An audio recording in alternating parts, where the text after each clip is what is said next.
You started as a fighter, then you became a stunt double, such a long career before becoming a filmmaker and then a director. How this journey experienced your way of making movies? Wow, big question. Look, it starts regardless of what I did before, what my hobbies were, what sports I did.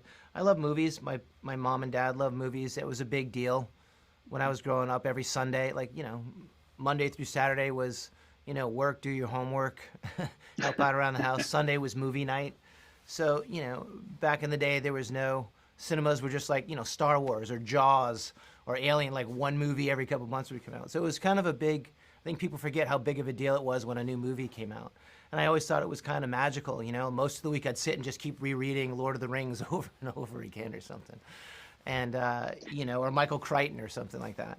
And then, we'd go to the movies. So I think that left a lasting impression.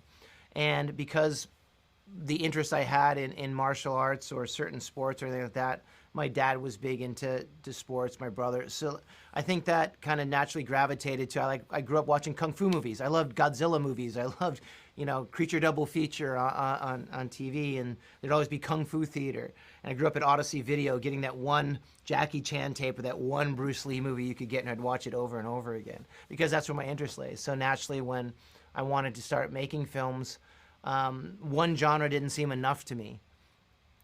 I love Westerns, but I didn't want to just make a Western. I wanted to make a Kung Fu movie, but I didn't just want to make a Kung Fu movie. So I think that's how Keanu and I came up with all the John Wick stuff. We wanted to take all the things we loved about cinema and all the genres we love and try to smash them all together.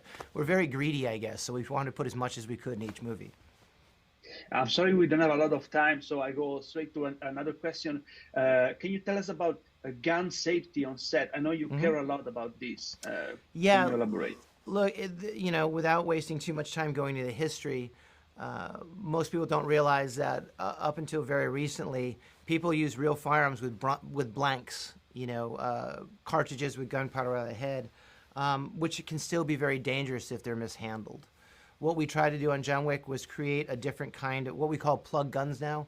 It's a modified firearm that can't have anything come out the barrel. It's a solid plug put in the weapon so they can still eject a cartridge, but yet we can do all the cool stuff we do in John Wick without injuring anyone. At the same time, too, all the muzzle flashes we put in have been shot elsewhere against blue screen and then are digitally comped into the gun.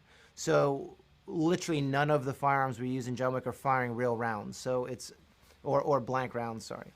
So look, I think with the technology we have today and what's available with between gunsmithing and visual effects and prop usage, I don't really see the need to do it the way it was done in the past. I think, visual effects and technology today definitely give us options where safety absolutely can be brought up to another level. I mean, we've proved I've done 4 movies like that, and we haven't had a single injury. So, I would have 100 other questions, but I gotta go. Thank you very much of for your course, man. time. Thank you, sir. Pleasure.